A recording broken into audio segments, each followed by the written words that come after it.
Look at you. I've missed you. I've missed you. You look so good. Thank you. You want more? Our bags, Enko. Bags them with the drops on your popsy. Are you serious? You want more?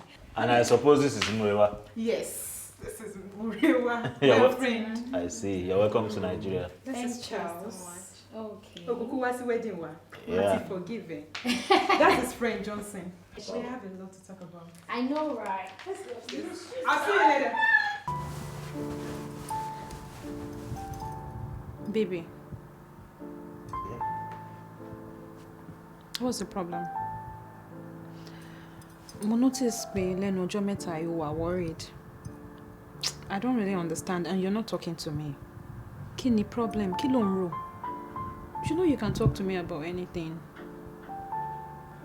What are you thinking? Babe. Yeah? There's a problem. Kí ló ṣẹlẹ̀? It's about your friend, Murewa. Murewa? Kí ló ṣe? Kí ló ṣe fún ẹ? Kí ló ṣe? That is the problem. Kò ṣe nǹkankan fún mi. Then what happened to her? I just find out that àtìgbà tó ti wọnú ilé. Even tí máa ń sùn gan, mo máa ń ronú pa ẹ́. Sometimes máa kàn máa think about her. Sometimes máa fẹ́ rí. Mo dẹ̀ kò normal àbí ṣe kò ṣáà normal. So mo mọ̀ pé mo need help. I need a therapist. So together, jẹ́ ká ro ẹni tí mo lọ. I've prayed about it. Mo ti pray. And it could work. Hey, just shut up. Hey, Charles. Hey. Charles. Ní sùúrù, ó ń try láti sọ fún mi pé o ní feelings fún Murewa. Are you mad? Are you sick? Baby, no. She's not even my spec. So ìwà tí Murewa ẹ ti ń gbé nǹkan gbẹ̀yìn mi nínú ilé. No. Látọjọ́ tí mo sọ pé kọ́mọ yẹn máa wà. No wonder èmi gan mo stupid. Ó yẹ kí n ti mọ̀ pé tí ń gbé nǹkan gbẹ̀yìn mi. Mo ti ń read àwọn signs yẹn. Mo ti ń rí yín bẹ́ẹ̀ ṣe ń ṣe nínú ilé. Èmi àti Murewa. Baby, ṣé mistake ni pé mo sọ fún ẹ báyìí? Mistake ni. You are my wife. I need to open up to you. I am not going to take that from you. Now listen and listen good. O need therapist o. O need deliverance. Mo ní láti mú ẹ lọ sí church kan lọ ṣe deliverance fún ẹ. Because ó dà ipò orí ẹ ò pé. Òun sọ fún mi pé o ní feelings for rẹ mi nínú ilé mi. Ẹ gbà mí. Let me tell you something. Murewa máa kúrò nínú ilé mi. No. No, she is leaving my house right this minute. It hasn't come to that. Reason is me, if there's some... Don't even dare.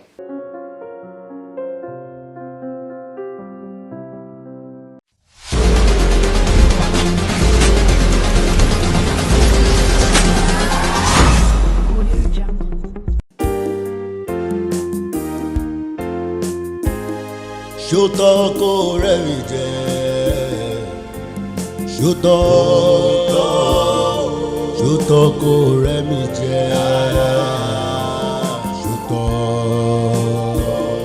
ṣótọ́ kó rẹ̀ mi jẹ́, ṣótọ́ kó rẹ̀ mi jẹ́, ṣótọ́.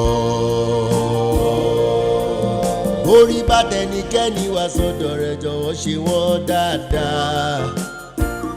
You don't know why God is doing it, please be good. Má fi àjẹnikẹ́ni torí pé kò lè ọ̀sẹ̀ àdúgbò. What goes around comes around, you know my brother, wake up right now. Ṣótọ́ kó rẹ̀ mi jẹ́. Ṣótọ́ kó rẹ̀ mi jẹ́,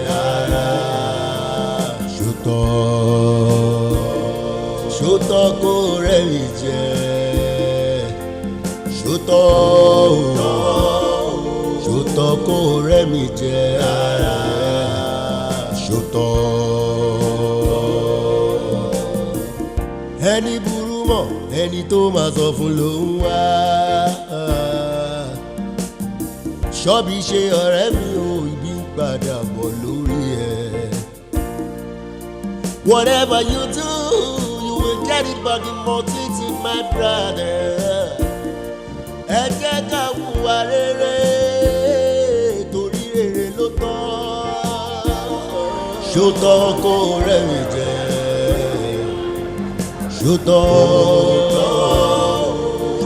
kó rẹ́rìn jẹ.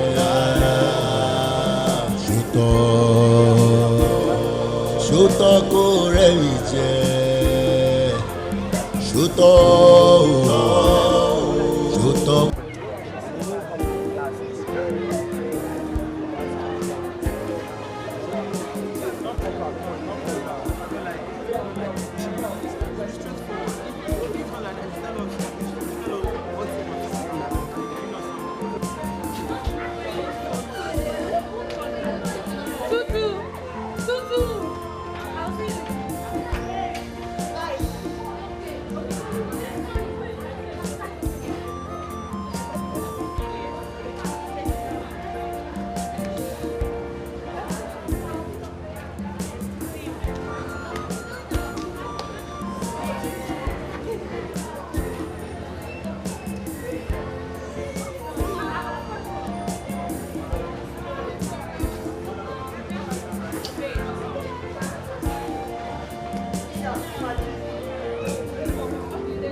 School late.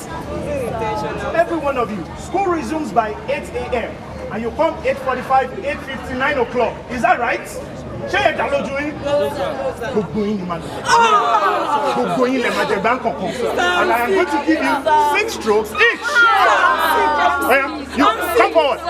What's your name? Come here.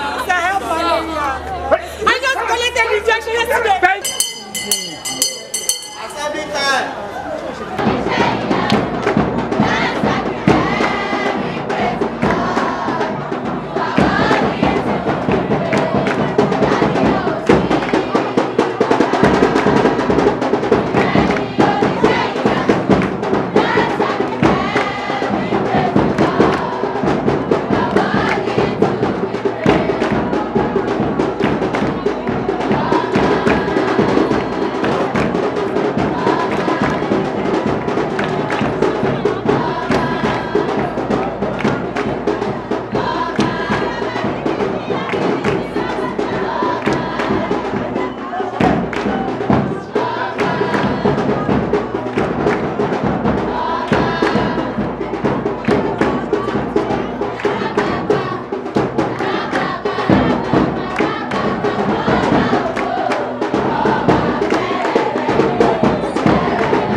báwo la ṣe fẹ́ sọ̀rọ̀ nẹ́kọ̀ọ́ yìí báyìí.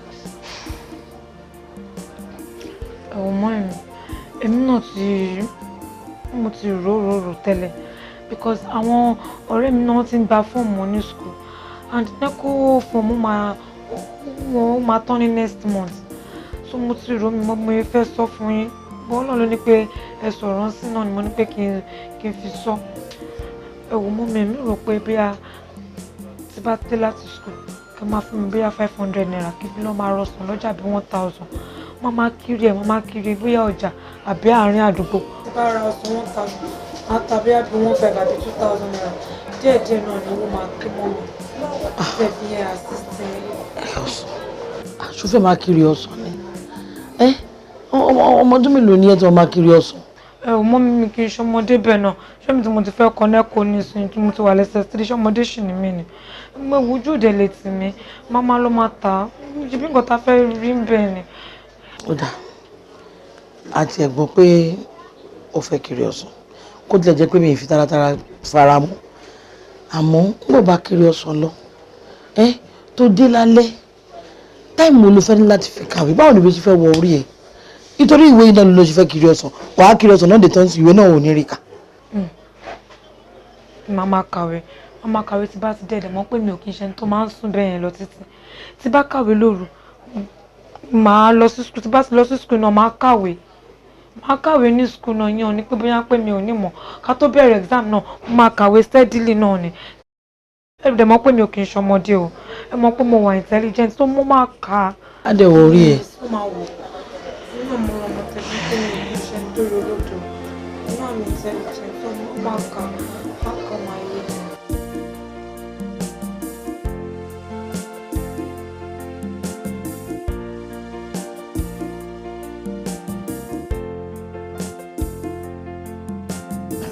Hello, Rade Obaon. Hey, sweetheart. What's up there? Àdúpẹ́ o dáadáa ni o. Mi ò gbàgbé owó tó béèrè o. Mo máa fi ránṣẹ́ sí ẹ ní òpin oṣù, which is just a few days from now. Ṣé o ti gbọ́? Mo ti gbọ́. O ṣe.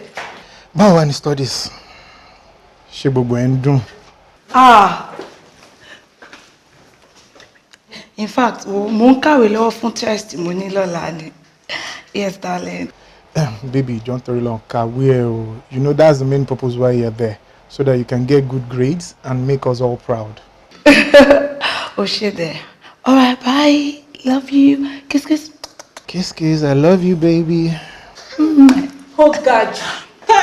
Kí ló ga jù ń bẹ̀? Jọ kí ni ó ga? Irọ́ ńlá tó pa yìí òun náà ló ga. Ìwọ tó ṣe ń bọ̀ láti pàtí, ó wá ń parọ́ kan pé òun kàwé fún test. Test indeed. Ẹ̀yin lẹ mọ̀. Gbogbo ọjọ́ tó ń jó ní pàtí ẹ̀ náà ní test. Ẹ ṣàfẹ́mi àti bọ̀bọ́ mi sílẹ̀. Àti fi yín sílẹ̀ àdìyí. Yes, please. Yes, please, please, please. Please, please. Boss.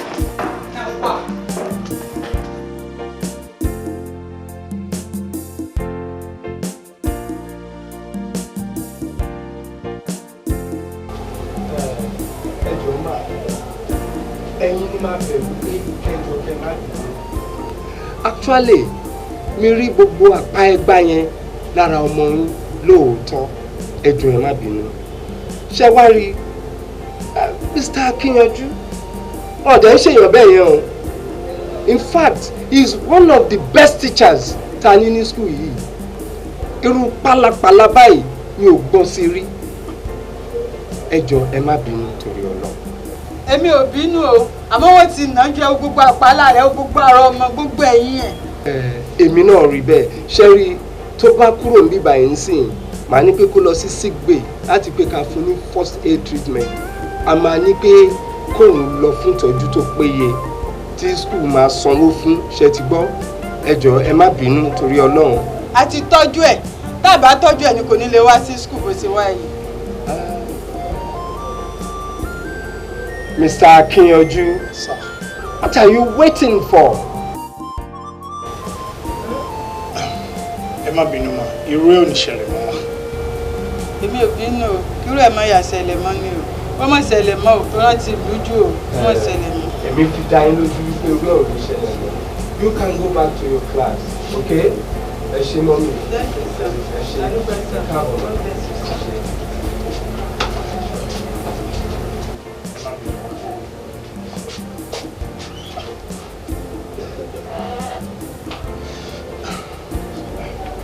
Mr. Akínyanjú. Sir. I don't expect you to leave. I'm sorry, sir. You don't sign me. How many times ni mi ti warn ẹ wípé you don't resort to beating most of the time. There are other various methods of discipline. Téèyàn fi lè discipline ọmọ. Mi ti sọ fún ẹ o. I've been warning you, and let this be the last time that this will happen. Okay? Sorry, sir. Ṣé fẹ́ gbọ́? Ọlọ́run má jẹ́ kó ṣí ọmọ. Good day. Orí bá tẹnikẹ́ni wá sọ́dọ̀ rẹ̀ jọ̀wọ́ ṣe wọ́n dáadáa. You don't know why God is doing it, please be good. Má fi àjẹnikẹ́ni torí pé kò lórí ọ̀fẹ́ àti tó ọ̀hún. What goes around comes around, you know my brother. Wake up right now. Ṣòtọ́ kò rẹ̀ mi jẹ́. Ṣòtọ́ kò rẹ̀ mi jẹ́. Ṣòtọ́.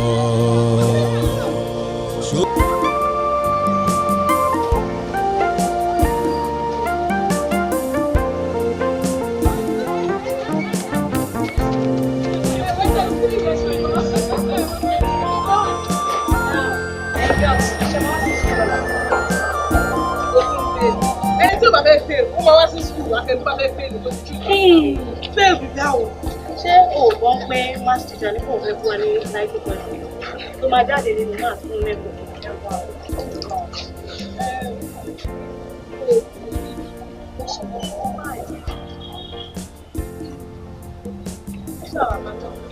Èmi ò believe it though, because that man is unpredictable. He can do and undo. Èmi believe ní ọkọ pé máa yẹn idea ló fẹ́ fi fún wa ní Sendforth K. Sendforth K. I'm sorry. Bóyá ẹ̀yin ló ń sọ. Orí èmi kò lè ṣe Sendforth K fún mi o. Wo tó bá bá mi try nonsense, máa fi ojú ẹ̀, máa fi rí màbọ̀. Èmi ò máa kí jọmọ secondary school mọ́. Tinú Adétutù, show us what you've got. And moreover, ó dẹ̀ pa aṣọ school ẹ̀ yìí, kò ju aṣọ school, ó ju aṣọ náà sí ju àbí kí lẹ feel? Ọ̀dẹ̀ òun yẹn. Aṣọ náà sì kọ̀. Aṣọ police station ni. Ìdí ọ̀tọ̀. Wo ẹ fọwọ́ síyàn sílẹ̀ o. Mo sọ fún yín, ìwọ̀nba díẹ̀ tó kù tá máa fi ṣe nẹ́kọ̀ọ́ yìí. Tí Akínyànjú bàbá mi try mess. Ó máa regret it. I'm telling you because èmi Adétutù. Sọ bẹ́ẹ̀. 3 gbòòsà fún màmá. Gbòòsà. Ìyá yín náà ni mi ká ní. Àwọn ẹja máa lọ, àmọ́ pé ìyàwó náà ló jẹ́.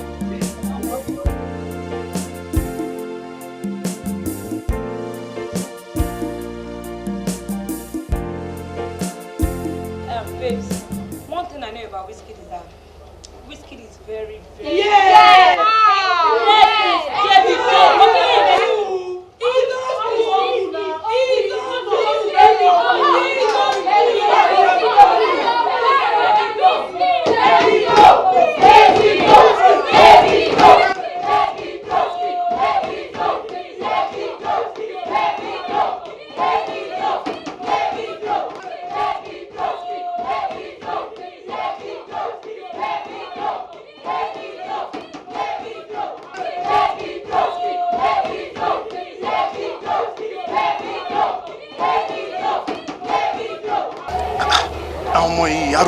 Always making noise.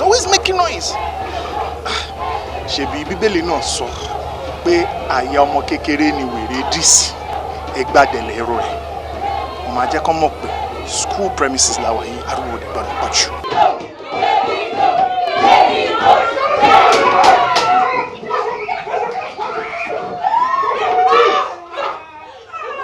What's the noise for? Why are you shouting in this class?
It's quite unfortunate. Young lady here, lose ojú kan.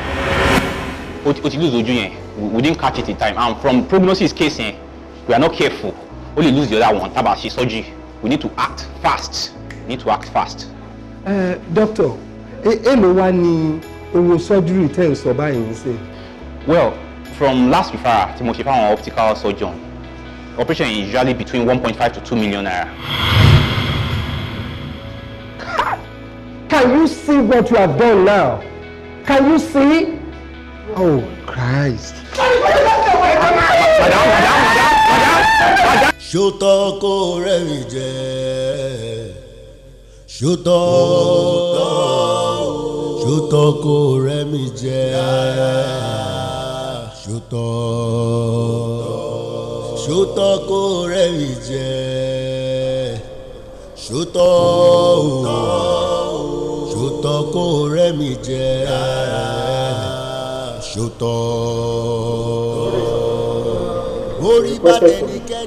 I'm sorry, Mr. Yomi Akinyoju. You will not be resuming with us today. The management and the board have actually asked you to report at the headquarters. Yeah, from the way I'm seeing things, it is not looking pretty good in any way for you. Yorùbá sọ wípé tá a bá sọ fún ọmọ ẹni a gbọ́. Had it been you had listened to my warning, you wouldn't have found yourself in this mess. Okay? Have it. Have it.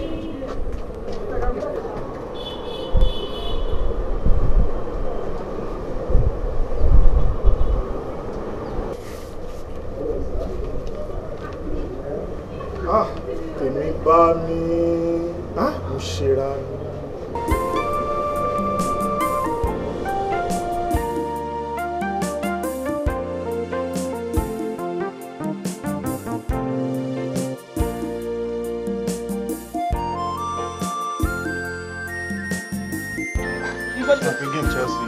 Oh bad. Mr. Adéyanjú àbí kí ló ti ń porúkọ ẹ. Mọ́mí ẹ káàsán. Ẹ pẹ̀lẹ́. Ẹ káàsán. Ẹ pẹ̀lẹ́, ẹ kíra yín. Èyà ẹ máa kú fàájì. Ẹ kú ìnáwó. Iná ní tọ́wọ́ ẹ mọ̀ ní bá gbèsè ẹ̀ lẹ̀. Àmọ́ ẹ dájú. Jọ ṣó tọ́ sí ẹ. Ṣó tọ́ sí ẹ kí wọ́n jókòó kó máa mutí. Ṣó yẹ kọ́ tí lè lọ lẹ́nu ẹ̀. Ṣó yẹ kẹ́nu ẹ ṣí kẹ́nu ẹ láfọ̀tí. Tani wọn bá da ewúro àbóròǹrò àbí fínígà ọtí kíkọ sínú omi fún kọ́ gbé síwájú ọkọ ní kò mú kó bẹ̀rẹ̀ sí ní gbọ́n mú kọ́ ní kílódé kọ́ ní tọ́dún bá yí ọmọ ọlọ́mọ jẹ́. Dá mi lóhùn ó dájú ò ní conscience ni jọjọ́ ò ní tara rárá ni ò ní tara ẹ̀ ọmọ lára ẹgbẹ́ òkò tí ẹ lè dùn mí fún ìgbà tó bímọ tó mọ̀ bó ṣe ń ṣe wọ́n mo mọ̀ kóbìnrin ò lóyún iṣẹ́ fún ẹ rí ọmọ ó dá mi lójú ni because tó máa ń ṣe bẹ́ẹ̀ ni ó yẹ kára máa tẹ́ pa ọmọ kó wà níbi kan o tó ń jẹ̀rora lọ́wọ́ tó ti ba yé ẹ̀ jẹ́ o ọpẹ́ wọn balẹ̀ ó jókòó síta gbangba òun mutí òpòrí tó jókòó tí ẹ̀nà mi sa òpòrí pora mọ́lẹ̀ mi sa kí dání tó wà lẹ́gbẹ̀ẹ́ náà yẹn náà gbé gbó dání láàrin títì ó mú níta gbangba ṣó tọ́ sí ẹ kó jókòó síta gbọ́dẹ̀ níwọ̀n tíjà ojú wọn lọ́kàn yẹn máa fi wẹ̀ ìwọ́ yẹ gbá òun náà mọ́kọ́ ṣe tí ò dá ṣé èyí tí wọ́n ṣe yìí lẹ́tọ̀ ṣó lẹ́tọ̀ ṣó tọ́ sí ẹ kó fẹ́ bọ̀mọ̀ bí ọtí oní burúkú tó mú jóná ètò fún mọ́mọ́ tó fi lù fọ́ lójú tá mọ̀ ó ti po kẹ́míkà pọ̀ ọ̀ṣẹ́ nílùú lu ọmọ fọ́ lójú ẹjọ́ torí ẹ táyé ò bá fẹ́ bàjẹ́ kó má advice mi àbí kó má bẹ̀ mi kó má dá sọ̀rọ̀ mi ẹjọ́ rẹ̀ ṣorí burúkú ẹjọ́ rẹ̀ tí ó bá fẹ́ wọnú ilẹ̀ lọ lóye ẹjọ́ rẹ̀ fẹ́ kílẹ̀ gbé òun mi. àmọ́ mi kí ló dé kí la gbé kí lẹ jù. kí ni máa ń jẹ́rò ni. kí la wúra níwájú ọlọ́run àti èèyàn. ṣé ẹ rí bọ́bì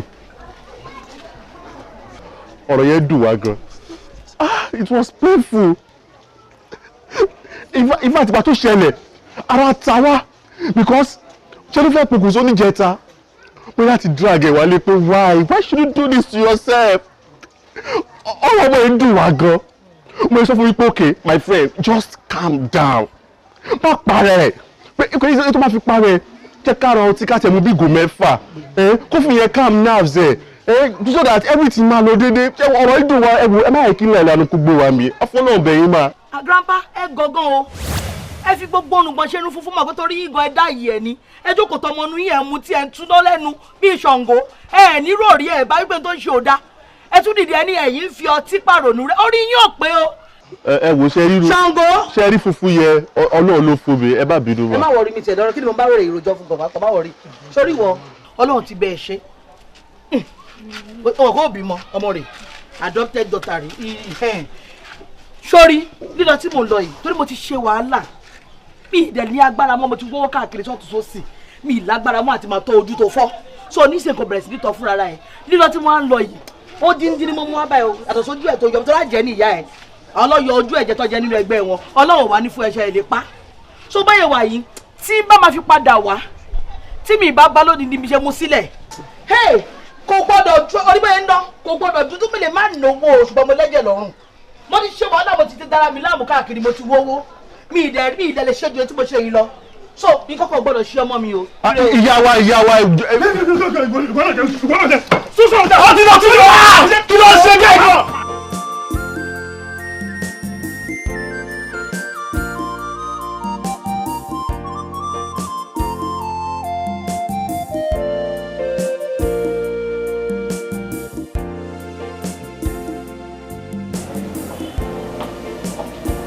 nǹkan tó ń wá nìyẹn.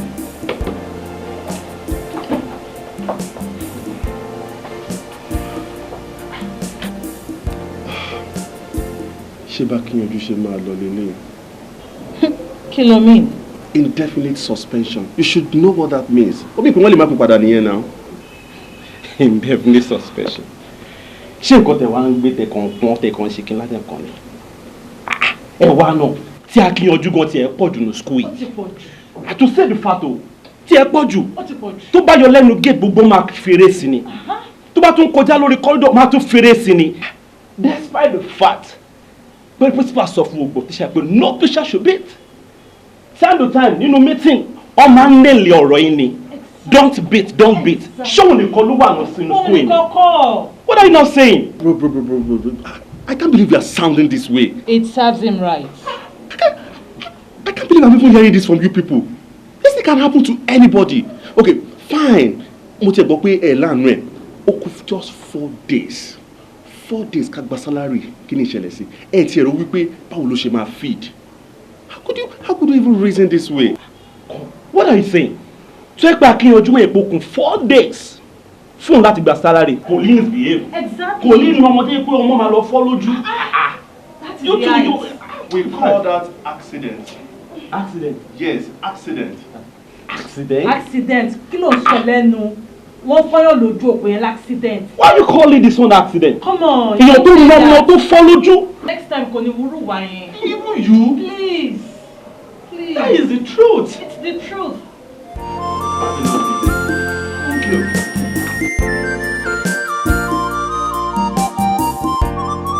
Gbọ́dọ̀ ti rí. A rí lẹ́gbẹ̀ẹ́ títì tó ṣàǹfààrà yílẹ̀ tó ń sunkún ọbẹ̀ láti rí. Ẹgbẹ́ títì kí ló ń wá kiri mọ́mì ẹ má bínú ẹ jọ̀ọ́ mà kí ló dé tẹ́yìn náà ń jẹ́ kí ọmọ tára lọ dúró ti man tíṣà kílẹ̀ ìpòrúkọ yẹn. Akíyanjú. bọ̀bọ́ yẹn ò tí ì rí ọ̀rọ̀ láìfa rẹ̀ yanjú tí wọ́n yanjú ọ̀rọ̀ ọmọ tára ẹ má jẹ́ kó lọ dúró tì í. ṣe bí èmi wò pé. mọ́mì ẹ wò nǹkan tó ṣe ọmọ tara ẹ̀ kò sẹ́ni tí ò lè ṣẹlẹ̀ sí. àbí. ìbágbépọ̀ òun àti tíṣà kíyanjú kò lè rọgbọ láyé. 4 people. ebi ń bá ọmọ ọ̀run lọ sọ́dọ̀ lórí burúkú ẹ̀ ni kó lè tọ́jú nǹkan wàhálà tó dá síra ẹ̀ lọ́rùn. ẹ wò mọ́ mi kò rí bẹ́ẹ̀ o tí bá ti jókòó sílé báyìí Mr. Akíyanjú wọ́n máa rán mi ṣe káàkiri ilẹ̀ nínú ọ̀run ni báyìí wà yẹn mo lè máa wo sí fi pé kí n ṣètò fìyẹn rest díẹ̀ wọ́n máa gbàṣọ wọn wá pé kí n gbaṣọ kí n lọ bẹ̀rẹ̀ sí ní lọ máa fa aṣọ wọn máa tún bẹ̀rẹ̀ pé Mr. Akíyanjú ẹ̀dẹ̀ ẹjọ́ ọmọ pójú yìí ń ro mí ojú màmá wọn bẹ́ẹ̀ Mr. Akíyanjú máa fún mi lẹ́sẹ̀ máa nà mí ni wọ́n pé bóyá kí n kú fìyẹn kí n kúrò ńlé bóyá torí wọ́n yẹn rí mi lé 247 lọ́sẹ̀ mọ́mọ́ máa rán mi ṣe káàkiri bóyá kí n fìyẹn lọ máa ṣiṣẹ́ wọn ni mo fi lọ síbi iṣẹ́ tí mo fi lọ ṣiṣẹ́ ẹ̀. nǹkan tó ń ṣe fún ẹni àbáyé olórí burúkú Mr. Akíyanjú ìfẹ́ bàjẹ́ àwọn ohun bá gbúrò gbọ́ ayé àbá lọ́wọ́ sí i.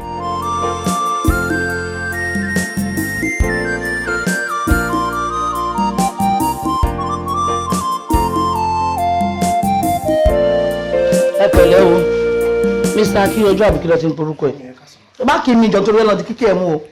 Kí ló ṣẹlẹ̀ náà? Ṣé kí ló ní wọ́n rán ẹ sí mi ni? Akílẹ̀ tó dájú báyìí náà wọ́n jọ rán ẹ sí ìdílé mi ni. Ṣé kọ́ ní bà tèmi jẹ́ ni? Jábì lóhùn bẹ́ẹ̀ lọ́jọ́. Kí ló ṣẹlẹ̀? Ó mú ọmọ ọ̀ṣayé ẹ̀dí báyìí. Ó ṣọ́dọ̀ lójú kan. Ọjọ́ àmọ́ tó wá ṣe é ṣekúṣe ó lé síta. Ó lé síta ọjọ́ fẹ́ pa òkú fẹ́ pa tó pátápátá bì. Jábì lóhùn fẹ́ pa tó pátápátá. Ẹgbẹ́ mi sọ̀rọ̀ jáde. Ibo lẹ ti ń tẹ́wọ̀ tí ẹ tí ò lókùn lọ́rùn. Ẹ kẹ́sẹ̀ lẹ́sẹ̀ ìyá àtọmọ. Ẹ wá wọnú ilé mi ẹ wá ń pariwo òṣì bíi. Wá àṣẹ gbẹ́rùsà. Ẹ kó sì jáde owó lè wèrè gan. Ẹ wá ń pariwo nílé mi. Kí ẹ fẹ́ ṣe gan? Ṣẹ́ni sọ́kèjì lẹ́ni. Mo rí pé wọ́n ẹ gbó dáadáa. Mo rí pé wọ́n ẹ strong dáadáa. Ṣùgbọ́n má wọ̀rì. Bẹ́ẹ̀ ni àwọn ayé ló máa bẹ lọ́wọ́ sí. Ṣé bẹ́ẹ̀ ló ṣe bẹ̀ tọ̀? Jẹ́ ká di ẹbẹ̀ lọ́wọ́ sí. Nígbà tí àwọn ayé bá mi mú ẹ tán, ó máa rí má bọ̀. Ayé á bá mi mú ẹ lọ sọ́run ni.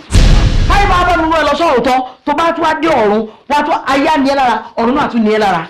Ọ̀run máa gbọ́n ọmọ ẹjọ́ pé ṣẹ̀kẹ̀ṣẹ̀kẹ̀ ibi tó sí ẹ sí, wá gbé ṣẹ̀kẹ̀ṣẹ̀kẹ̀ sí. Tí wọ́n máa tún lẹ́mọ̀ mi, ó lè kó tẹ ọlọ́run bọ̀ yín ṣe ṣìkàṣìkà, àbí lọ́dún wá pa fún mi. Ẹjọ́ ni wọ́n ti fi tayé kun àti tìjọba ẹjọ́. Ó yá wọlé ẹrù máa tọ́jú ẹ̀ wọlé ṣùgbọ́n wọlé máa tọ́jú ẹ̀ wọlé ṣùgbọ́n. Wọlé ẹ̀kọ́ kì í gbọ́rọ̀ ni. Máa tọ́jú ẹ̀ mọ́ mi ẹ̀. Ẹni tó máa sọ fún ló ń wá. Sórí tí mo bá lọ tán tí bá kọ̀ tiẹ̀ gbọ́ pé bóyá ọkọ̀ra mọ́ abọ́kọ̀ yín lè kán náà abọ́ mu ronú abọ́kọ̀ jẹ́ kí inú ẹ̀ bàjẹ́ àrímàbọ̀. Ẹ jẹ́ ká hùwà rere torí rere ló tọ́. Ṣótọ́ kó rẹ́rìn jẹ́. Oh, babes. Ṣótọ́. Mo ti gbàgbé kí n sọ fún ẹ. Àwọn guys yẹn ti pè mí o. Wọ́n ní ká wá ṣe two-some tó bá di Friday. Ṣé àwọn same guys yẹn náà? I swear.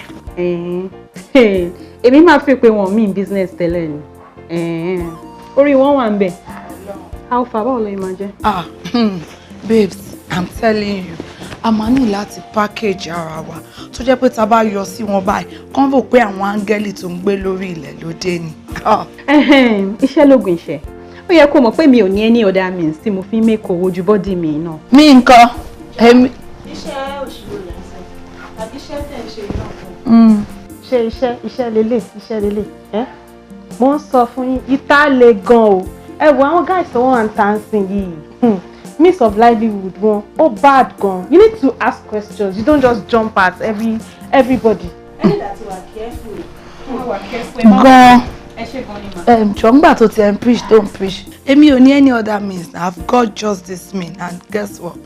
Mama follow ẹ lọ ni o. Wo babe, má down low, don't mind her. Hey, Radeyo, má jẹ́ kí gẹ́ ìkókó bá ẹ. Wọ́n pọ̀ nílé wọn. You know say na only your mama born. O dẹ̀ ní fiance, má jẹ́ kí gẹ́ ìkó bá ẹ. Fiance àbí fianpa? No, I don't get it. Èló ló ń fún mi? Èló gangan lòun gangan make? Ṣé sálárì ẹ̀ ṣó tó rarun orí ẹ̀? I don't get it. Ìwọ ni kò jára ẹ̀, kó wá join wa kó yẹ ká kọ́ ẹ bọ́n ṣe make good money kó ń ṣe gbogbo àwọn change tó ń ká yẹn. Ó jẹ́ já. Mo jẹ́ ká make plans. Ó ṣe jàre babes.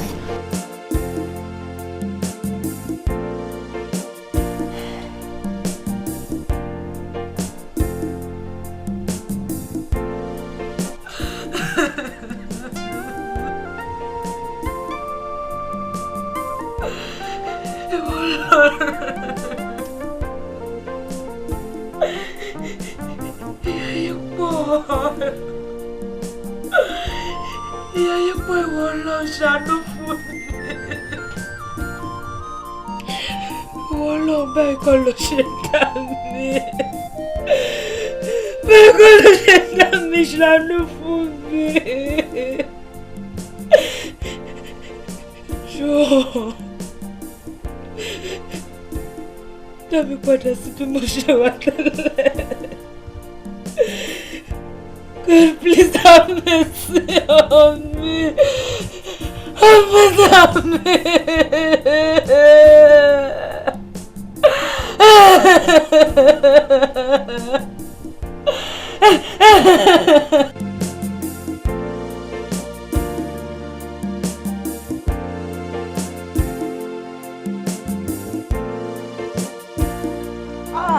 Ọmọ biology ó le.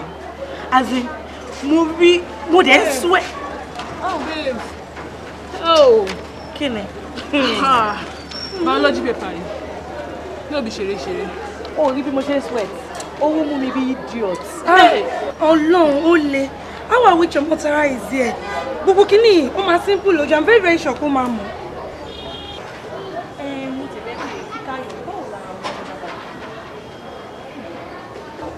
Omotara. Omotara ṣe prepare fún exam tó. Ojú ò jẹ́ kó lè ṣe. Bákan náà ṣì lọ rojú ẹ̀. Èmi rò pé tá bá ti parí gbogbo exam wa, ká lọ kí n lè náà. Tá bá ti parí gbogbo exam. Ṣé ká lọ léni? Àṣà ni kankan tá à ń ṣe léni. Let's just go and see her. Àbí? Jẹ́ ká lọ rojú. Ìta sọ ojú sórí exam yìí, ó gbòmí. This biology particular. Kí ló mú bíbẹ̀? Nígbà tí mò ń béèrè lọ́wọ́ ẹ pé kọ́ mi ní nọ́mbà 4, ó ti ẹ̀dá mi lóhùn, ṣe fẹ́ ní kò mọ̀ mi rí. Alákòóbá. Wọ́n dá mi lóhùn jẹrẹ. Ṣé mo yìí tó dùn mí jù nọ́mbà 10 fún one sign? Mọ́mì. Kí ló dé? Mi ò mọ má ti. Bọ́ síbi jẹ́ kí n rójú ẹ̀ dáadáa, kí ló ń sọ? Mi mọ̀ nǹkan tó ṣẹlẹ̀ o. Má tó jẹun tó ń sìn yìí. Mo sọ fún ọ pé kílé tí wọ́n ṣe jẹ àwọn kíní wọn tó kù. Àwọn ni ẹgbẹ́ àtàwọn parí àmàlà àwọn rí igi ìgbálẹ̀ ń bẹ̀. Ṣé o ṣáà ti gbowó tèmi? Ọ̀bẹ mi lówó. Ṣòrípálá wọ́n ní sọ́ọ̀rùn Ṣòrípáláyé ń bàjẹ́ ni ẹ́. O ò gbowó bẹ̀ wálé mi wá sọ fún mi. Ìyá àti ẹ lè ní irú ṣọ́ọ̀bù kò ní wọ̀n fún ẹ lówó. Ẹ mà gbà mí o. Tó bá yá wá ní bó ṣe ń ṣe rèé o. Ọ̀wọ́ jẹ́ kí lọ. Nítorí ọ̀nà bá mi gbéjà ní Ṣòrípáláyé ń bàjẹ́ ni ẹ́. Òun rẹ̀ ọmọ òṣì ọ̀tá ajé burúkú. Kí ni ojú ẹ̀kẹ́jì máa fọ́ ni? Lọ́jọ́ kúkú títí wo ló ṣe ọmọ onírànṣẹ́ kú sókóṣì sọ́hùn. Màá fọ́ kejì. Wọ́n máa fọ́. Òpin sí ìrẹ́nijẹ́ o. Yẹ́rẹ́nijẹ́ mọ́, yẹ́rẹ́nijẹ́ mọ́ o, yẹ́rẹ́nijẹ́ mọ́ o. Ohun tí ó dá ó dá o. Yẹ́rẹ́nijẹ́ mọ́, yẹ́rẹ́nijẹ́ mọ́ o, yẹ́rẹ́nijẹ́ mọ́ o. Ohun tó balẹ̀ gbà má ṣe ṣe fẹ́ nìkankan. Yẹ́rẹ́nijẹ́ mọ́, yẹ́rẹ́nijẹ́ mọ́ o. Hello. Gbígbàdà. Sáà gbígbàdà mi ní credit. Gbígbàdà. Máa kọjá 4 seconds. Máa kọjá ọ̀nà. Èwo ló ṣe wọ̀? Ẹ̀gbọ́n mi wo inú mi ò dùn. Kí ló ṣe ẹ́ sí nínú ọ̀dọ̀? Ṣe bí mo ń bọ̀ sí ni mo pàdé Ọmọ́tárá lọ́nà. Condition tí mo bọ́ Ọmọ́tárá, ó ń ṣe nǹkan tó múnú mi dùn rárá. Hello. Máa pè padà. Má bínú. Mo wà pẹ̀lú mo ń sọ̀rọ̀ lọ, máa pè padà. Máa flash ẹ padà. Condition wọn lórí. Ṣebí tíṣà wa ni, ṣebí Mr. Akíyanjú ni, ó kàn fi àjọmọ́ lọ́mọ ni. Lọ́nà o ṣe bí. Ẹ̀gbọ́n mi, ṣé lè believe pé Ọmọ́tárá ó lọ ń ṣiṣẹ́ bíi ọmọ ọ̀dọ́ lọ́kà? As if that is not enough. Ibi tó tún ti ń ṣiṣẹ́, ṣé lọ́gẹ̀ tún gbé oúnjẹ gbígbóná tó tún dalẹ̀ lórí. My God. Ṣé kò ṣáà ṣiṣẹ́ ṣá? Ẹ̀yin náà mọ̀ tó bá da nǹkan gbígbóná léèyàn lórí. Wọ́n ṣe mọ́ mi Mọ́tárá gan fúnra wọn. Ṣé ó yẹ kó dájú tó yẹn àbí kí nìkan tó ṣẹlẹ̀ tí ò ti bẹ̀ jáde? Ìgbọ́dẹ̀ mọ ọmọ wọn sọ́dọ̀ ojú tó bá wà wájọ jẹ́ tí ó bá dẹ̀ sí wọn máa yí mọ́. Wọ́n láyé mọ́ ọ̀pọ̀lọpọ̀ àbí wọ́n láwọn fọmọ ṣe kíní lọ́ máa fi àjọmọ́ lọ́ ń dà kán gbóná sí lára yẹn. Tó bá bóyá ń ṣe mí ní kò dídé hit owó kan báyìí. Àsìpẹ́ǹdẹ̀ lọ́mọlọ́mọ lórí mi. Ní kíkan tẹ̀lé rí hàn fún mi bí 2 million lásán. Lè kún 1.5 fún. Ẹ̀gbọ́n mi, owó máa ní tóun ò bá sílé kéèyàn má dá mọ̀ràn lẹ́yìn o. Ẹ wo, fún nǹkan tá a lè ṣe sí ẹ̀ ní fẹ́ rí.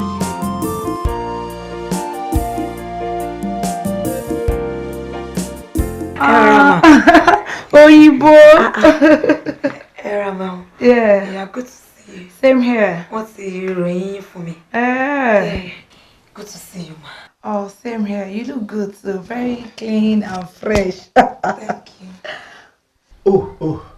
Ọmọ sister mi tí mo ní ó wà ní Sango ni wọ́n kàn mú wá pé kó bá mi ṣe holiday fún ìgbà díẹ̀ ni. Oh, she's such a cutie. But kí ló ṣe lójú báyìí? Ọlọ́run má máa bẹ̀ wá jẹ́ kẹ́. Bẹ́ẹ̀ni sọ, o tún fẹ́ sọ̀rọ̀. Bí bá kò gbẹ́ báàgì wọlé jáde. Mo sọ kankan mọ́ pray ni mo. Fòpin sí Ó mọ̀ tó kó má sọ̀rọ̀. Gbẹ́ báàgì wọlé jọ. Oh my God, take it easy, darling. Mommy, chop. Pẹ̀lẹ́. Bébí mi báwo ni? Kí ló dé o ti aṣọ ọmọ rẹ̀? Wọ́n dà lóhùn jàre bó ṣe máa ṣe gbèrègbèrè kiri inú ilé nìyẹn jàre. That's no lie. Ṣé bọ́ máa ń tẹ̀ ló pé tó bá consider condition you have to wàá pèkè wàá pàǹpà. Bíbí má dà tiẹ̀ má jẹ́ kí ọ̀rọ̀ tiẹ̀ kó pàpọ̀ lọ sọ̀rọ̀. Ìgbà tí ó ń bọ̀ pè mí ó ní pé ó wà short on credit àbí? Káàdì ti tà. Let me call am kó bẹ̀rẹ̀ credit àbí? Tó bá lómi náà. Okay, má tẹ̀lé kó get ten drink. Ó ṣe.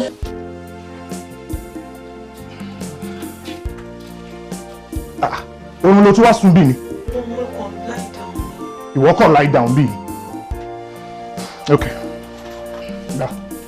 Lọ ra káàdì ọ̀fun yẹn sìn. Nẹ́tíwọ̀kì náà làjọ ń lò. Ó kó etí sápò mi. Mo ní kó lọ ra káàdì fún ìyàwó mi. Ǹtìbọ̀ ẹjọ́ nítorí Ọlọ́run sà ṣé mo lè rí gò ṣé mo pé ibi tí máa ti lọ ra káàdì òun ẹsẹ̀ and òun dẹ̀ ràn kí n ti rí gò kí n fi bojú mi ọ̀sán láwa yìí. Ìgbà mi kí ẹ máa wọ fọ́jú ṣé èmi fọ́ lójú ni tó ń béèrè gò lọ́wọ́ mi. Sórí ẹ pé ṣá tí bá fọwọ́ yìí tí wọ́n fi gbá ilé tí tó bá dídé sí kò lọ ra káàdì mo dẹ̀ mọ̀ pé alárìíká ń jábàtà ni ẹ kò síbi tí o mọ̀ ní gbogbo agbègbè yìí so má sọ fún pé o mọ̀ ní tó ti ń ta káàdì o. Náà ó yá wọ́n lọ ra káàdì àfún yín sìn. Afọ́jú òṣì gbogbo ṣe rí rádaràda. Bàbá yìí jọ bọ̀ síta lọ ra káàdì fún mi. Whatever you do, you will get it back in multitude, my brother.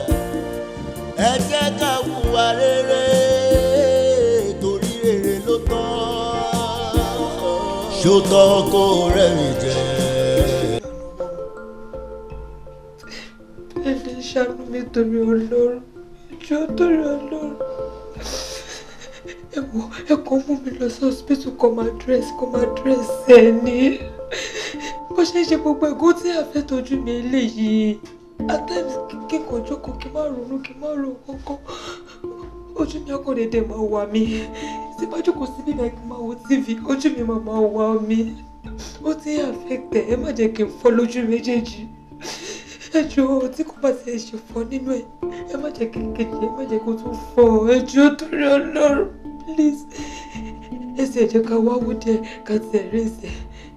Bó jẹ́ máa lọ sórí social media náà ni kẹ́ bá mi tọrọ owó kẹ́ ṣí kó fund mi kẹ́yìn náà dẹ́ fi owó kún ẹ jọ̀ọ́ ẹ ṣàánú mi please. Tó bá jẹ́ pé mo ṣẹ̀yìn tèmi náà mọ̀ pé mi ò ṣẹ̀yìn ẹ jọ̀ọ́ torí Ọlọ́run it is well known to you. Ẹ dáríjì mi Mr. Gbìyànjú please forgive me ẹ ṣàánú mi lábúrò ẹ má jẹ́ kí n tún fọ́ lójú kejì. Ṣé o rò pé inú mi dùn pé wọ́n wá já ICB ni? Ó jẹ́ kí n rán ẹ létí ṣé o pé torí ẹ lọ ṣe sack mi níbi tí mo ti ń ṣiṣẹ́. Is it not because of you I was sacked? Wo jẹ́ sọ fún yín tí ìyá ẹ̀ gan tó bá lọ ṣé kò yẹ kó ti tọ́jú ẹ̀ ni ó mọ bí ìlú ìṣeré àbí ó ní pé nǹkan ò lọ dáadáa lu yìí. Jẹ́ tètè sọ fún ẹ mo máa try best mi màá rally round ìbọn owó tí bá lè rí màá kó fún wọn àti já ẹ kẹ́ lọ fi treat ara yín kò yé disturb mi mọ́. Ìwọ mo òṣì afọ́jú òṣì yìí. Dídí kó wọlé lọ jọ dídí kó wọlé lọ. Ṣó kó rẹ́rìn jẹ. Àbọ̀n. Ṣó kí ló ń ṣe? Ṣó kó. Oúnjẹ máa tó jìnnà sí i, mo kàn ra bọ ẹyin lé lórí fún ẹ. Ẹ ṣe màámi ọmọ Tara ń kọ́ látàárọ̀ tí mo ti dé mi ò rí. Àní irú àánú kọ̀ọ̀kan ṣọ yẹn. Ẹ fi yẹn lẹ ṣe máa jẹ ẹ jẹ́ kí gbogbo yẹn jẹ́ kó jẹ́ létà ọmọ Tara ń kọ́ àtàárọ̀ tí mo ti dé mo ń béèrè ẹ̀ but last time tí mo pè yín náà ẹni ó ń sùn mi ò dẹ̀ rí nínú ilé báyìí ìgbà tí mo pè yín gbà tí mo wà lẹ́kọ̀ọ́ gan the same thing náà lẹ sọ fún mi ibo lọmọ Tara wà náà.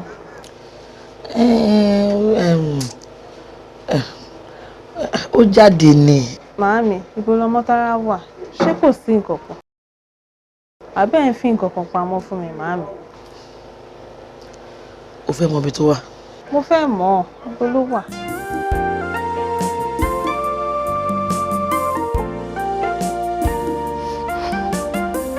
Nǹkan tí mọ́mí ṣe dùn mí gan. Ó dùn mí gan.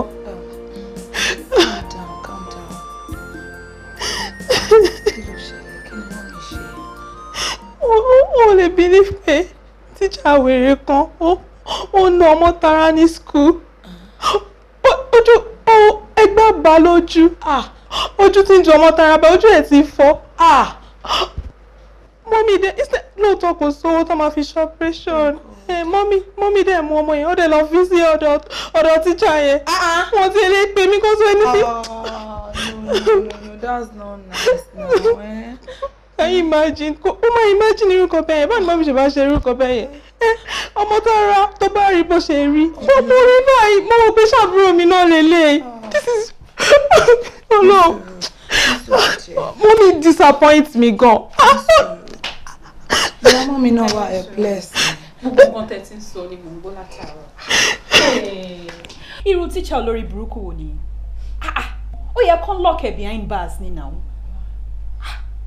But come to think of it, mọ́mí gan, mọ́mí ẹnu gbà mí láti sọ pé mọ́mí fuck up. Wọ́n fuck up níjọ, mọ́mí fuck up. Àbí ṣé torí pé àwọn kan lọ bọ ọmọ Tara ni?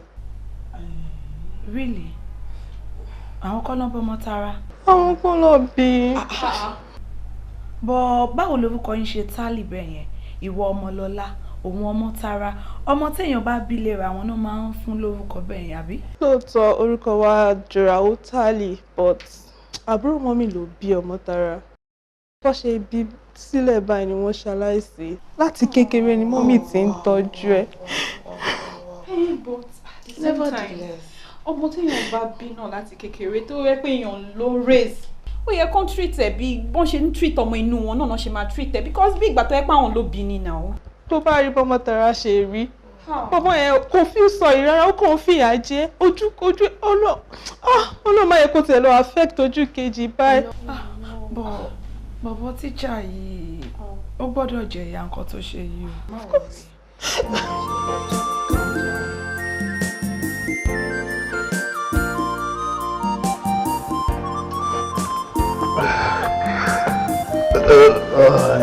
Omo, today was a good day.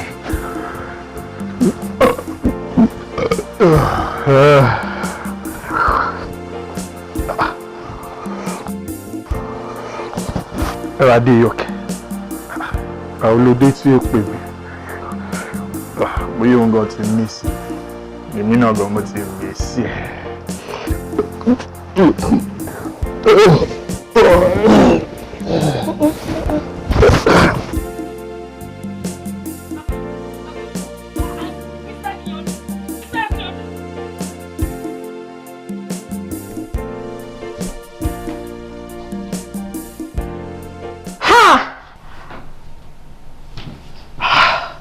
Kí ló dé? Màá pẹ̀yìn. Okay, mo ti gbọ́. Kí ló dé? Kí ló ṣẹlẹ̀? Ọmọ Tara ti lóyún. What? Oh my God. Ọmọ Tara ṣe kí ni? Ó ti lóyún. Wàláì tíṣà yẹn máa ṣẹ̀wọ̀n. See, I think it is high time we taught that idiot a very big lesson. Yes. As in lesson tí ò ní gbàgbé láíláí, a kàn lè jókòó síbí báyìí ká má sọ̀rọ̀. Yes, we have to. We really have to ask first. As in right now.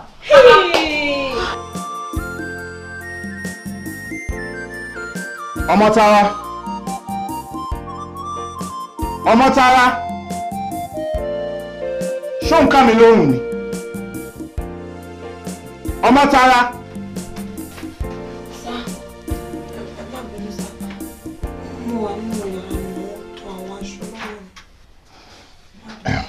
Maba, wá jókòó báyìí. Come and sit down. See, I understand how you feel, but má worry, wá jókòó. Come and sit down. Jókòó. Me, fọkàn, sit down. Ọmọ Tara, ó ní àwọn ọ̀rọ̀ kan tí mo fẹ́ béèrè lọ́wọ́ mo dẹ̀ fẹ́ kó sọ fún mi. Mọ́mí ẹ pè mí some days ago, ó dẹ̀ ń sọ fún mi pé o ti lóyún. Ni mo ṣe ní kí n béèrè lọ́wọ́ ẹ pé ṣé lóòótọ́ ló lóyún?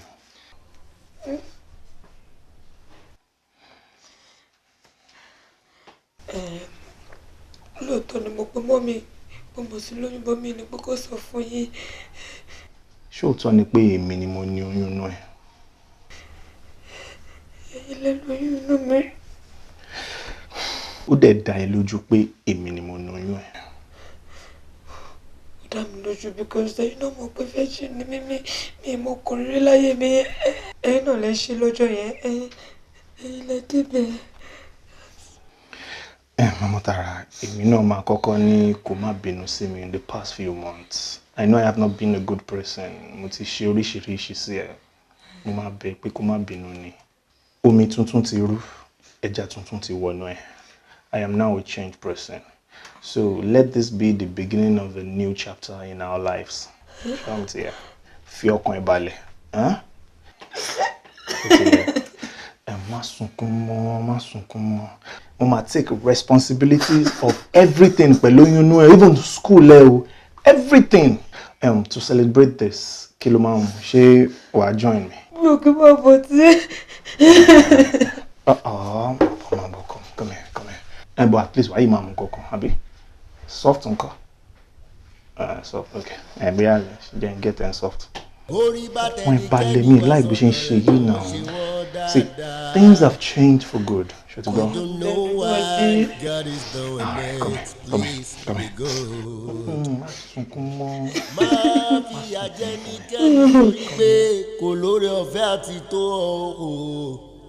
What goes around comes around, you know, my brother. Wake up right now. Oh, Tara! Sir. Kí ló ṣe wọ́n máa fọ́jú iná? Gbogbo aṣọ tí mo kó lẹ̀ kí lẹ́yìn tó fọ̀. Òun wọ́n TV. Aṣọ tí mo ní ọ̀fọ̀ ńkọ́. No sir. Mo fẹ́ fọ̀. Àmọ́ mo kàn ní pé kí n tiẹ̀ sáré wo program tó ń ṣe yìí sígbà tí owó tó máa bá yín lọ fọ̀. Gbogbo mi lọ sọ. Àfọ́jú òun hòtẹ́ẹ̀lì. Ṣé TV ló kọ́ ẹ̀? Ṣé TV ló kọ́ ẹ̀? Ṣé TV ló kọ́ ẹ̀? Ọmọ ṣọ́bí ṣe ọ̀rẹ́ mi ò yí padà bọ̀ lórí ẹ̀. Má lérò wípé mo ní ìrànlọ́wọ́ kan tí mo lè ṣe fún ẹ nípa ojú ẹ. Nítorí wípé bí mo ṣe wà yìí ọ̀nà USA ni mo ti ń dún. I have won US visa lottery and I have to keep a date with destiny. Ọlọ́run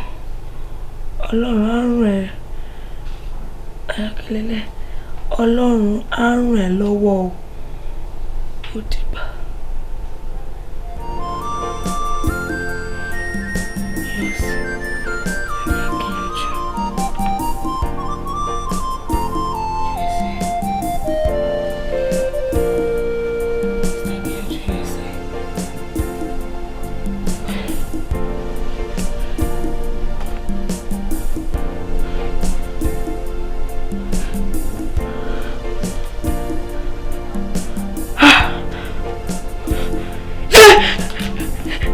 Mo gbé.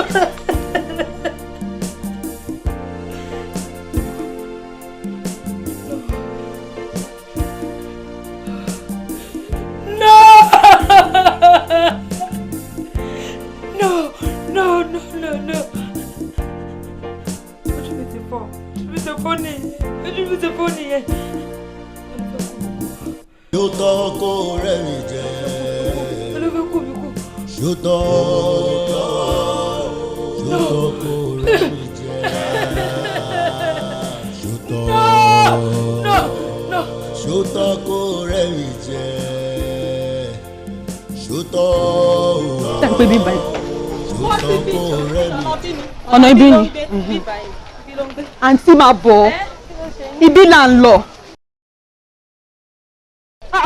Kí ló dé tó wà ń bẹ̀ yẹn? Kí ló ṣojú ẹ̀ tó rí báyìí? O ti fẹ́ chicken out. Ibi tá a já sí ni òye mi mọ̀. Kí ni òye ẹ bẹ̀? Mo fi ìpẹ́ sọ pé ilé tíṣà tó fún ọmọ Tara lóyún là ń lọ ni. Ibẹ̀ náà la wà ní. Ibẹ̀ la wà yìí. Ọmọ àti ní pọ́blẹ́mù. Jọ̀wọ́ wá kí ló ṣẹlẹ̀? Kí ló máa ṣe? Kí la rí gbọ́? Bàbá yìí ti gẹ́ẹ̀tì mi. Ó gẹ́ẹ̀tì ẹbí ti báwo? Wọ́n ti ẹ̀kọ́ lọ bá wá. Tíṣà! tíṣà wèrè olórí burúkú jáde síbí olóṣì. bọ́tà o bọ́tà.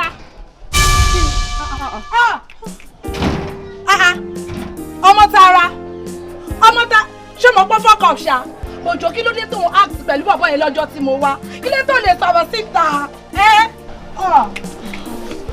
àǹtí kò kí n ṣe fọ́ọ̀tì mi kò kí n ṣe fọ́ọ̀tì mi Mr. Akínyànjú ti sọ fún mi pé ẹ̀ ń bọ̀ wọ́n ní pé tẹ́ bá ti wá báyìí ní girlfriend àwọn kó kí n jẹ́ kó rí mi pé tí mi bá dẹ̀ tí mi ò bá áàkà lọ ó lè nà mí pa kí n kú dànù. ọ̀rọ̀ ṣe ń gbọ́ bọ̀bọ̀ ìfìyà jẹ mí Ọlọ́run o. so nǹkan tó ń tọ́ láti sọ báyìí ni pé boyfriend tiẹ̀ boyfriend ẹ òun ni tíṣà wèrè. jọ ibo ló wà where is he. sọ̀rọ̀ jọ ẹkún òṣìgbò ló wá ń sun sí sọ̀rọ̀. mo ẹ̀ṣẹ̀ ka lẹ́tà tó fílẹ̀ fún mi mo sùn ní o mo sùn mi ọmọ ọdún tó gbé mi lọ tí mo fi sùn gbàgbé nígbà tí màá jí ni mo rí lẹ́tà pé Ọlọ́run ti lọ lóyìnbó àwọn ti lọ US Amẹ́ríkà. Amẹ́ríkà. Amẹ́ríkà. Ọlọ́run wà ló ní kí n jà ṣẹ́ríìsì tó bá jẹ́ pé mi kan mi ò smart bí ò bá ṣe kọjú mi sóòrùn alẹ́ ni ẹlẹ́dàá mi ló máa dá fún Akínyànjú gbogbo ibi tó bá wà. kí ló ṣe ọ̀rọ̀ tiẹ̀ kọ́ ni mo gbọ́ ó ṣàmọ̀ pé 2 game master ọjọ́ pàdé ara yín ni tó ń pè é lóhùn bá tiẹ̀ wá bí Akínyànjú tí má ní kí n bẹ̀rẹ̀ kí n ṣẹ́ ìpè gbogbo àwọn ẹbí ẹ̀ wọ́n bá sùn ó ṣe wà. ó tiẹ̀ ti dáa ṣe rí níbi tọ́rọ̀ dé yìí ọmọ Tara a máa mú ẹ wọnú lẹ́sìn gbogbo ẹrù ẹ àtẹlẹ tó kéré o àtẹlẹ tó wúwo a máa kó lọ èmi ló máa kúrò nílé. tẹ́lẹ̀ nǹkan mọ́mì kan lè bá mi sọ pé kò lè wọ̀ ní ọ̀tẹ̀ a máa kúrò ní ó yá nínú ilé. ó yá inú ilé yá inú ilé yá. wọ́n wọ́n máa sunkún rẹ̀ kó tó máa wà bíyàn nínú yẹn wọ́n lọ́kọ̀ lọ́kọ̀ rẹ̀ jọ. ẹlẹ́dàá mi ló máa fi yà ṣe Akínyànjú.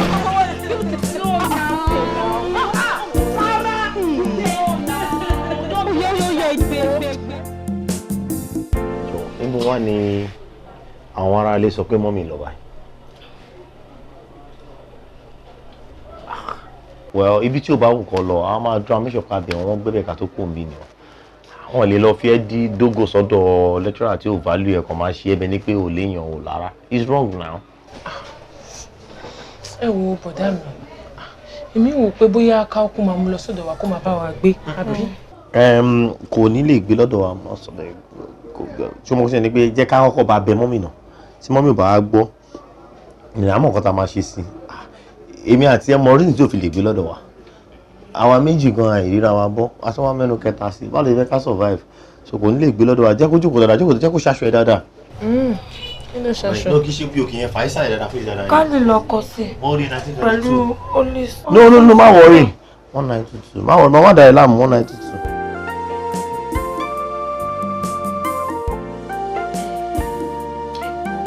àbúrò. ṣé òótọ́ ni pé àfikún tó di méjì. ìwọ́ṣẹ́ mọ̀ yẹn ni. àti wípé orúkọ máa ń ro ọmọ. orúkọ ti ń ròyìn. really. bẹ́ẹ̀ ni olúwa ti fi sáyọ̀ yín. lóòótọ́ àṣọrí àìsàn owó ló jẹ́ kí àwọn àjókòó bí ìwé o tó bá ọ̀sán àdìpé ìjókòó mi kan ti ń yàtọ̀ mo ti pákéjì yẹn ti ń bá gbogbo ẹ̀ dé. honestly ọmọ tó wá ṣe ọlọ́kọ̀ èrè wá báyìí ni mo fẹ́ san oore fún báyìí. ta ló ṣe ọlọ́kọ̀. ọmọ Tara ni. ok àná ta lọ sọ́dọ̀ wọn ṣùgbọ́n pé wọ́n aṣọ kan nọ́mbà ayé ẹni mo òun mu lọ́ta. oyè sábà tí mo fi ṣóṣó dé báyìí ó gbé wá street ni direct ni. àwọn ni mo tẹ̀lé ṣé mo tó bá ti ń tarú nǹkan táwọn àtàwọn orí ẹ̀ gbọ́dọ̀ máa calculate all the time o lè gbọ́ fóònù nọ́mbà wà á kọ́ múnú ẹ̀ ni o lè gbọ́ house address wà á múnú ẹ̀ ni mo rí ọmọ ẹgbẹ́ nọ́mbà yẹn máa mú nǹkan rí wá mo yẹ gbére nìyẹn ló sá da wà lé nìyẹn nọ́mbà yẹn ni ó wà tán ni ó jáde tán ni. ìgbà tó dẹ̀ sì jẹ́ bí àfikẹ́ yà wá nǹkan ṣe fún ọmọ Tara o. mo sọ kó tó sọ má tó pa aláṣẹ fún mi mo sọ bẹ́ẹ̀ ní kò ló la ìdí à. ẹ̀gbọ́n mi ẹ̀dẹ̀ ní sùúrù kí ni owó náà ẹ̀ tiẹ̀ jẹ́ kó tiẹ̀ kówó yẹn tiẹ̀. owó ti ṣe kí ni owó ṣe kí ni ìfẹsẹ̀ fún ìṣẹ́jú bẹ́ẹ̀ múlẹ̀ gan ni owó ti ṣe kí ni owó nímú ni àbó lára mi ṣé mo jókòó bá yẹ ká tó gbé lé ni alówó ti wà bí wèrè wọ́n kọ́ ti ṣèlú ìwà yìí ṣọmọ tó wáyé fún mi yẹn lọ kọ́ list the problem ìṣòro ayé ẹ wá kọjá kí n mọ texture bí Ankara àbí kakí ni kí n bá gbogbo mi náà máa lè ìwọ lọ ṣe list the problem ayé ẹ ṣe wá. mi ò ní problem. ó ní.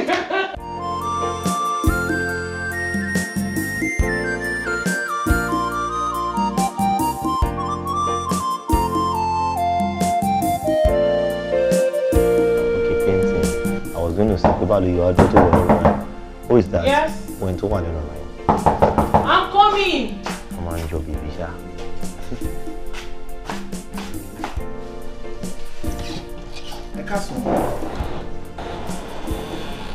Fikayo. Tani, taleni e.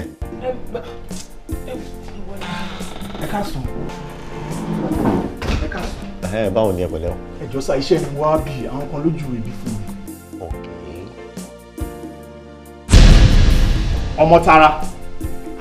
Ojú ni òbòrò tó ń jẹ. Ọmọ Tara. Fikayo.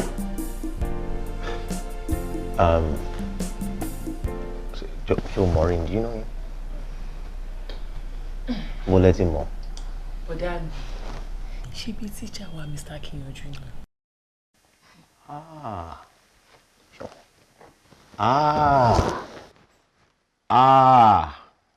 Mr. Akinyanju. Ibi tẹ́ yanjú ọ̀rọ̀ wọn yìí sí ò dára. Kí ló dé? Kí ló ṣẹlẹ̀? Kí ló le tó yẹn? Being that Perry pé she's a young girl and she's naive, ẹ wá take advantage of ọmọlọ́mọ. Ẹ wá abandon ẹ. Ṣé mo tẹ́ fojú ọmọ ẹ̀ rí ṣá? Ṣé mo kọ́ sọ́mọ ẹ̀ go through? Ǹjẹ́ mo wípé education ẹ̀ stop? Ọlọ́run ọba ló ṣẹ̀ṣẹ̀ bá wa ṣe kó máa bẹ̀rẹ̀ padà láìpẹ́. Kí ló dé? Kí ló le tó yẹn? Ẹ wá aṣọ ọmọ báṣubàṣu. Ǹjẹ́ ẹ̀yin ẹ bá imagine pé ó lè dáa báyìí pẹ̀lú padà rí kó tó jẹ́ ń tẹ́ máa pè. Ẹ wọlé lẹ́yìn wáṣẹ.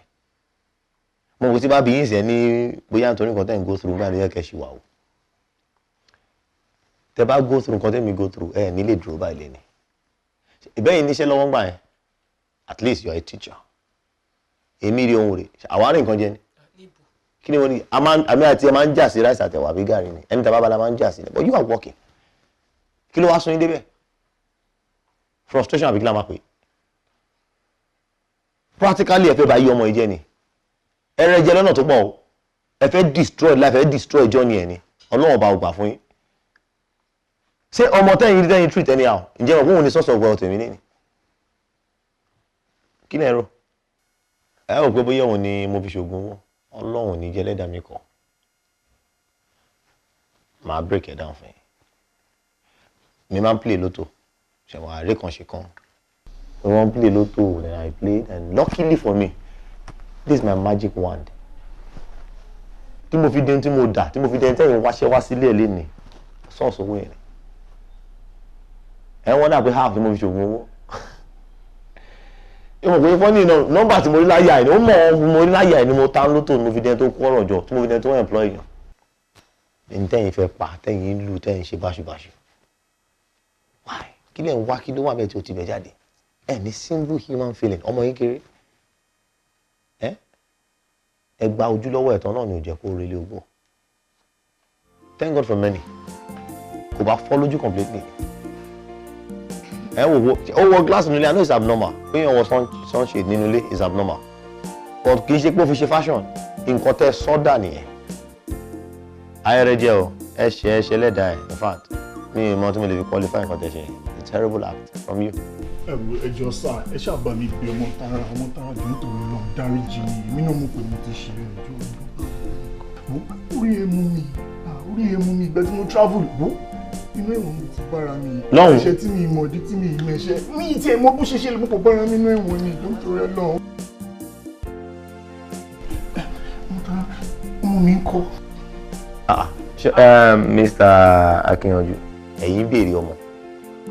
Ẹ mọ̀ pé gbogbo damages ẹ ṣe fún ọmọ yìí in chapters ni. Ẹ bẹ̀rẹ̀ láti bí education wọn stop, ẹ gba ojú lọ́wọ́ ẹ̀, ẹ gba health lọ́wọ́ ẹ̀, ẹ wá abandon ẹ̀. Ṣé rí shock ìgbà tó gbọ́ pé travel láì sọ fún òun pé abandon òun ò lè rí mọ́ for life tó ti ń sáré kiri tó ń sá sọ̀tún ó lose pregnancy yẹn. àmọ́ ọpẹ́ ni fọ́nà pa lose òun gangan fúnra rẹ̀ wọ́n ẹ burú ẹ dájú o no ẹ dájú capital rẹ jẹ ni ẹ farabalẹ̀ rẹ jẹ ni there are no two ways about it ẹ rí nídìí ọmọ kékeré tí o mọ nǹkan kan rẹ̀ take advantage rẹ jẹ rẹ̀ sílẹ̀ ẹ gbàgbé wípé tọ́ba yóò bá mú yàn ọba òkè ń wò ẹ mú ẹ ṣeun tẹ́yìn fẹ́ ṣe ọwọ́ asálọ́ ti wá di oníkọ́ bá yín bẹ̀ tẹ́ bá nírú ẹ̀ lọ́mọ àbá burú tọ́ba ṣe fẹ́ burú ṣe ẹ má gbẹ̀bẹ̀ rú ẹ̀ yà wicked now yà wicked now ọ̀rọ̀ yín ọlọ́run jẹ́ kọ́rọ̀ yín níyànjú ni orúkọ òròyìn rárá you look too responsible to behave that way wọ́n máa mú nǹkan ni. No, that's terrible.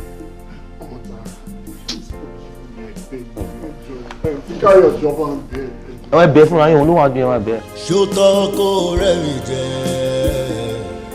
ẹ má bínú. mi ò bínú àmì feel free. ẹ jọ̀ọ́ mo ní bí 150,000 naira. 150. Yes ma. ìyẹn ò ṣe problem but mo ní cash ń bí. What you do ẹ fún mi ní account details yín. I just did it. Ma? A check. Ṣé máa ní alert? Okay, I just did 200 for you. Ẹ lè fi 50,000 yẹn náà ṣe nǹkan. Mama, you don't ever embarrass me now. Ẹ má bínú, bóyá kàn lè help me pẹ̀lú anything bí ó ti ju 50k lọ kí n fi support daddy ẹ̀yin náà ṣàmọ̀ bí daddy ṣe wà. I know, that's true. But if you have done that a while ago, I just did the last transaction I can do for today. Okay, mo lè tẹ̀lé yín lọ síbi tẹ́ bá ń lọ. Ẹ lè fi ATM gbowó fún mi. Ẹ lè ATM mi tí mo ti ṣe transaction láàárọ̀ kí n tó máa bọ̀ ní church because mo láwọn nǹkan tí máa ṣe pẹ̀lú online something and òun náà ní limit. Okay. Etí ẹ̀gbọ́n ẹni tí ó give fún testimony in church tí ẹ pray fún tó lóun fẹ́ gba contract tó dẹ̀ ní ó bọ́ sí tó ná fún òun ní 10 million kí ló ṣe fún mi ló fún mi. Fún mi ní 5,000 naira. 5 what? 5,000 ló fún mi náà. Daddy. Nǹkan ṣe wá o. Mo débẹ̀ àbí. Nǹkan ṣe wá gan o. Nǹkan ṣe yín dáàdì kò wá ṣẹ̀yìn nìkan ló wá jọ ń ṣe ó wá ṣe gbogbo àyín conjunction ṣíṣe ló ń ṣe wá. dáàdì nígbà tí ẹ pray fún yàn tó ń fún ní contract tó wá rí odidi 10 million naira nínú ẹ̀ nínú 10 million naira yẹn tó wá jẹ́ 5,000 naira àti 1,000 lórí fi sínú àpótí ọrẹ 6,000 naira ló tọ́ sí yín àti ìdílé yín àbí ó fún Sisi Kẹ́mi ní 200,000 naira lójú mi. Kí ló ní kó bá ń fira? Ó ní pé kóun fi support education wọn. Èmi gan tiẹ̀ lọ bẹ̀ mí ò tijú pé kó fún mi lẹ́nìtìn olówó ti tán. Ibi tó ṣe wá dé nìyẹn mọ́ mi o. Mọ́mì, àwọn tó ń wà nídìí ọ̀rọ̀ wa, wọ́n dúró tì wá sẹ́yìn ni, wọ́n tẹ̀lé wa everywhere wo. Ẹ mọ bọ́n yẹn máa sọ pé mò ń follow ẹ lórí Instagram, àwọn eléyìí ń follow wa bí ogun ayé ni o. Everywhere they go with us. Because mo ti mọ daddy over 20 years of my life as a pastor.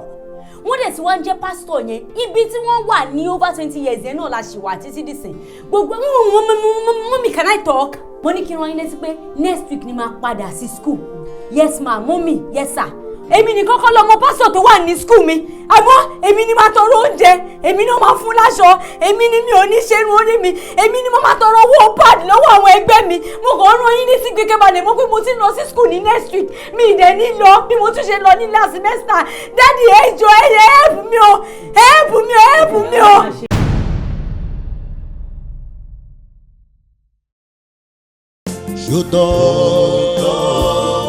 ṣòtọ́ kó rẹ̀ mi jẹ́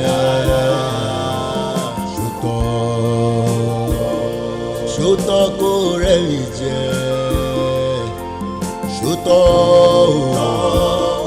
ṣòtọ́ kó rẹ̀ mi jẹ́